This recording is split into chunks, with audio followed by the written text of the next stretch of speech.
এই মুহূর্তে বঙ্গভবনের সামনে আছেন সহকর্মী আহমেদ সোহাগ, যাচ্ছি তার কাছে। সোহাগ, সাবেক রাষ্ট্রপতি কখন নাগাদ বঙ্গভবন ছাড়তে পারেন? শ্রেয়া, আমরা যেমনটা জানতে পেরেছি বঙ্গভবনের কর্মকর্তাদের বরাতে, তিনি আজকে বঙ্গভবন ত্যাগ করতে পারেন এমনটা আমরা জানতে পেরেছি।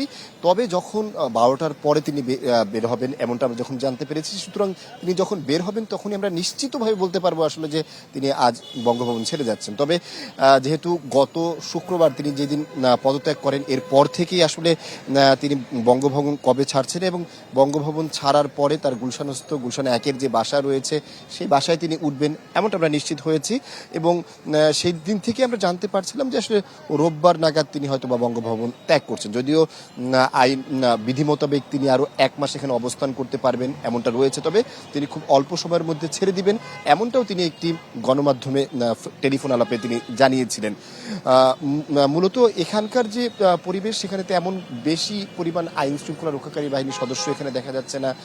AKS অর্জন করলো গিনেস ওয়ার্ল্ড রেকর্ডস।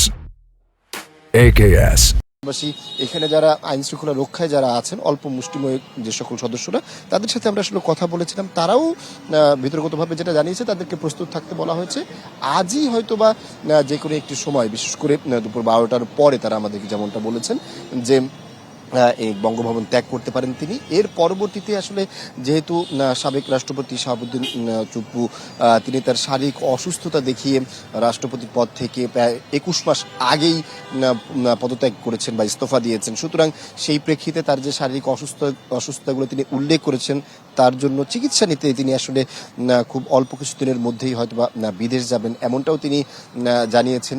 দেশি বিদেশি বিভিন্ন গণমাধ্যমে যখন তিনি কথা বলেছেন সে সময় সব মিলিয়ে যদি সব ঠিকঠাক থাকে এবং আজকের দিনের তার যে কর্মসূচি বা পূর্বের থেকে তিনি যেমনটা প্রস্তুতি নিয়েছিলেন, সেই প্রস্তুতির প্রেক্ষিতে সব ঠিক থাকলে আশা করা যাচ্ছে যে আজ দুপুর 12টার পরপরই তিনি আসলে ত্যাগ করবেন এমনটা ধারণা করা হচ্ছে। শ্রেয়া, ধন্যবাদ সোহাগ। দর্শক, সরাসরি যুক্ত ছিলাম বঙ্গভবনের সামনে।